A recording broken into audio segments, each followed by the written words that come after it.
국내 연구진이 선인장이 물을 머금는 방식을 본떠 만든 수소연료전지 원천 기술을 개발했습니다. 이를 통해 수소연료전지의 효율성은 높이고 가격은 10분의 1로 낮아질 것으로 기대하는데요. 네, 보다 자세한 내용 전문가와 함께 알아보도록 하겠습니다. 이번 연구의 교신 저자인 한양대학교 이영무 총장 전화 연결됐습니다. 안녕하십니까? 네, 안녕하세요. 네, 이번에 개발된 원천 기술이 기존의 수소 연료 전지가 갖고 있는 단점을 극복했다 이렇게 내용을 들었는데요. 네. 저희가 앞서 선인장이 물을 머금는 방식을 이용했다 이런 내용을 짚어봤는데 구체적으로 좀 어떤 기술인지 설명해 주시죠. 네, 수소 연료 전지는 수소를 연료로 사용을 하는데요.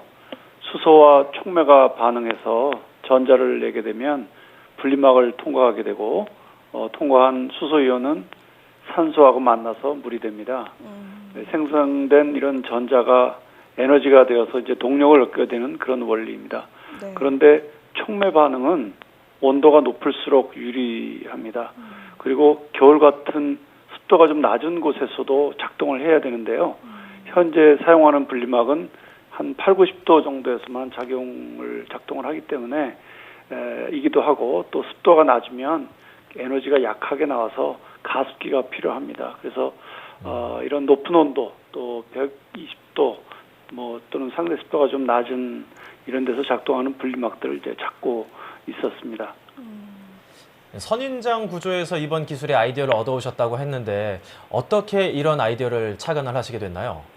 네, 지금 방금 설명해드린 대로 고온 특히 그 저가습 조건에서 작동하는 분리막을 이제 어떻게 만들까 하는 거에 대해서는 많은 연구자들이 이제 연구를 해왔었습니다.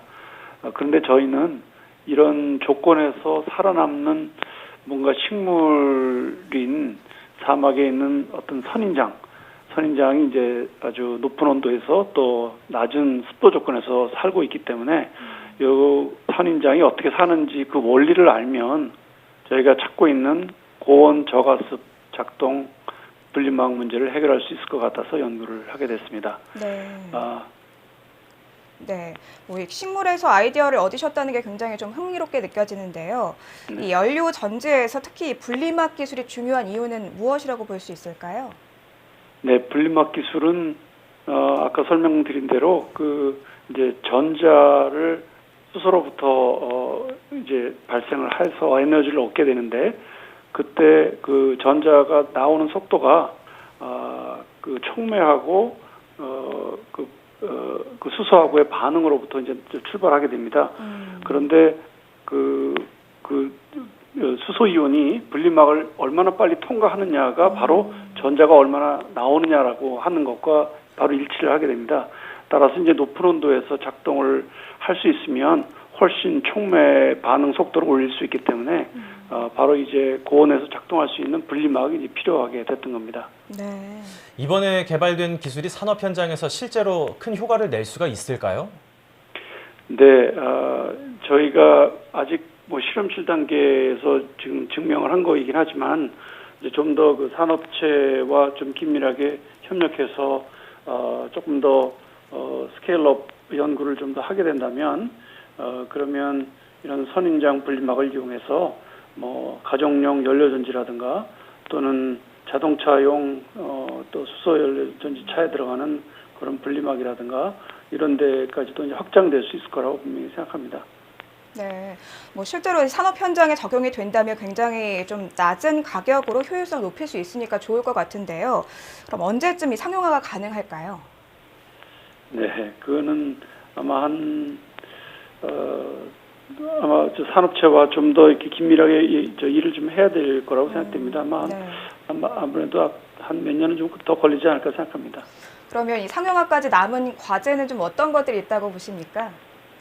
네, 아무래도 이제 저희가 좀 더 커다란 스케일에서 만든 것이 아니고 이제 실험실 스케일에서 만든 거기 때문에 이제 일단 아이디어를 가지고 조금 더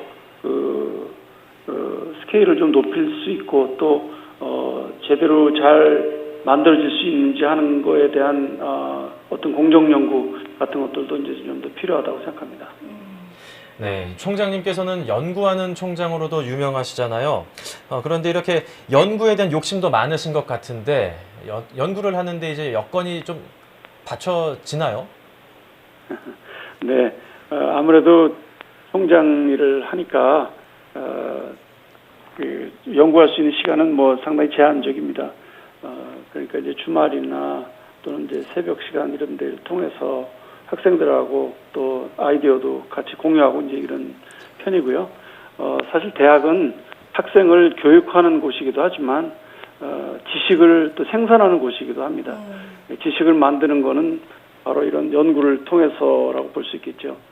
그래서 대학이 최고의 연구 성과를 내는 것, 이건 이제 당연한 거고, 또 앞으로 최고의 연구 성과가 얼마나 있는가가 연구 중심 대학인가 아닌가를 판단을 하는 그런 기준이 되기도 합니다.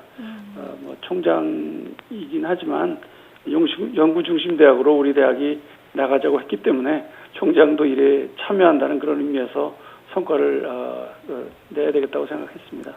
네, 이 총장님은 총장이 되기 전과 후 연구자로서 좀 달라진 게 있다고 생각을 하시나요? 연구자로서는 달라진 거는 이제 연구하는 시간이 좀 줄었다는 거가 좀 달라진 거겠죠. 네. 총장님께서 정말 몸이 10개라도 부족할 만큼 많이 바쁘실 것 같은데요. 앞으로의 계획은 어떤 것들이 있으신지 설명해 주시죠.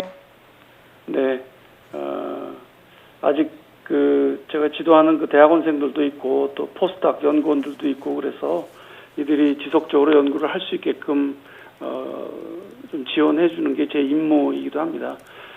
관심 있는 회사의 연구 성과가 산업화되게 하는 그런 연구를 지속할 그럴 예정입니다. 네. 앞으로도 활발한 연구 활동을 통해서 올해 산업 현장에 조금 더 도움이 되는 연구 결과가 많이 나오기를 기대하고 또 기다리겠습니다. 네, 감사합니다. 네, 지금까지 한양대학 이영무 총장과 함께 이야기 나눠봤습니다. 오늘 말씀 잘 들었습니다. 감사합니다. 예, 기술 개발을 하신 분이 일반 교수님이 아니라 총장님이라는 점에서 좀 더 특이하기도 하고요. 또 네. 기술 개발 초기다 보니까 아직까지 상용화하는 데는 많은 어려움이 있고 난관들이 많이 있는 만큼 더욱더 많은 관심과 좀 투자가 필요할 것 같습니다. 네, 뭐 저희가 긴 시간 대화를 나눈 건 아니지만 총장님의 열정이 조금 느껴져서 굉장히 좀 감동적인 시간이었던 것 같은데요. 네. 우리 산업 현장에 도움이 될 수 있는 연구 결과 기대하고 앞으로도 지켜보도록 하겠습니다.